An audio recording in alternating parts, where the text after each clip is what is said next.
Happy Marnie's Day. Let's talk about amber.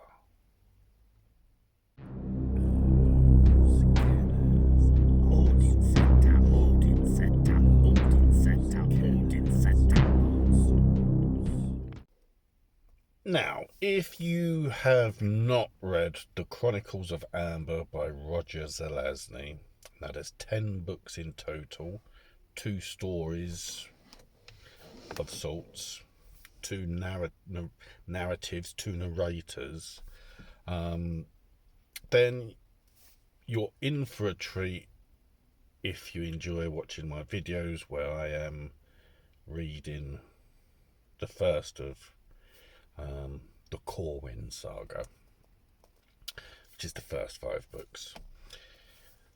You may be asking yourself, what is amber? Now, yes, it's a precious stone, but that isn't what amber is in this story. And it's nothing to do with my sister-in-law, nothing to do with my daughter.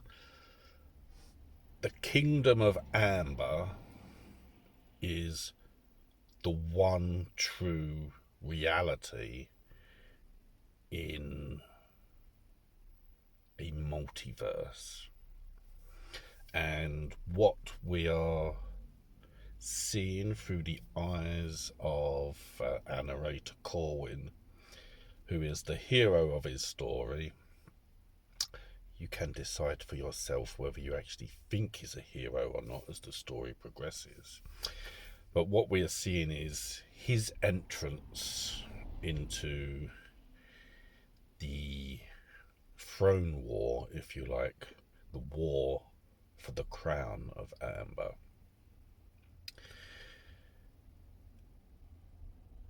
If you've listened to the first 3 chapters, you'll know that he's probably not entirely human. I mean, he's not human at all. And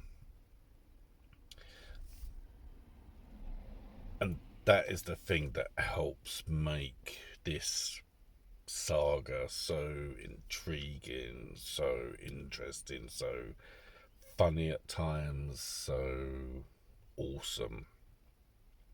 I mean, if I can summarize sort of the Corwin saga, you have to think of it as being like Game of Thrones.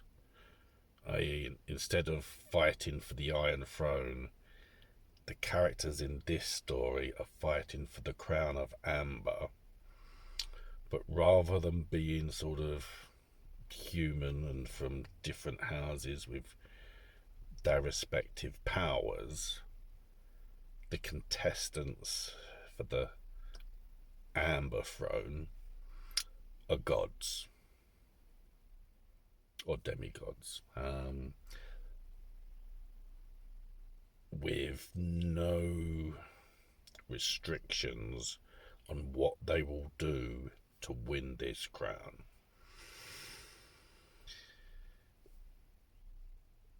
The thing that draws you into this story is, even though he's suffering from amnesia, with the way Corwin is narrating his story, bereft of his memories, he's still a shifty, dirty sort of player. And in some ways, he will go on to redeem some of this, to have grown. But as you go on as well, you also find out that he's not above playing a dirty trick, which makes him lovable in some respects, but he's a bit of a bastard as well. Now finally, how did I discover these books? Well, going back into the mists of time, as a young tabletop role player before I got into LARPing, there was a role-playing stall at Lakeside, West Thurrock, and every so often when I went to sort of look at the latest White Wolf supplements that were coming out, there was this one game that always caught my eye. And it caught my eye because it was called the Amber Diceless Role-Playing System, or role-playing game. And it intrigued me, and I looked at it a couple of times thinking, maybe, it looks intriguing with its cover and all these little cards with the artwork on there based on famous actors to some extent. Until one day I gave in, I bought it, and then I started reading through it, intrigued by having a diceless role-playing system. And you learn about the characters. And one of the fascinating things about how they present each of the characters, some of which we've met, in the game, you get to choose one of 3 versions of the characters that the game designer offers you as a way of how you can build your stories in this universe,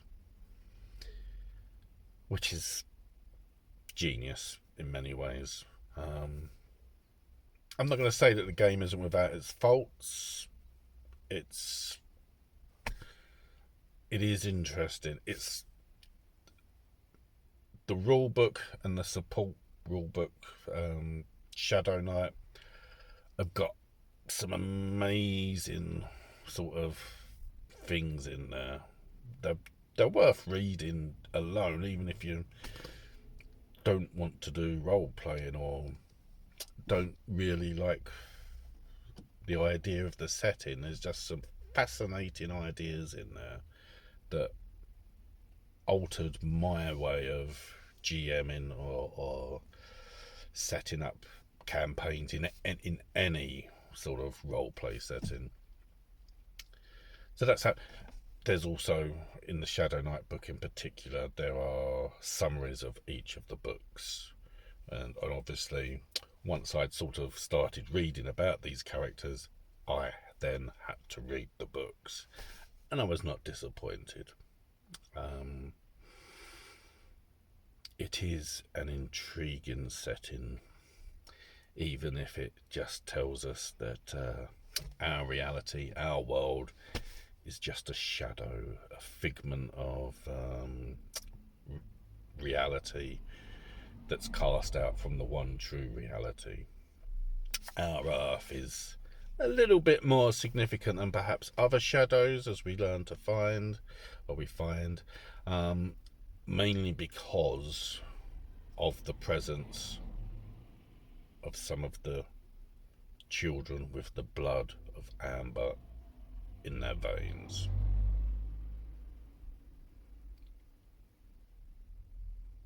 Well, I hope you're enjoying the story anyway, and I hope this helps. Thank you. Take care. I'll see you soon.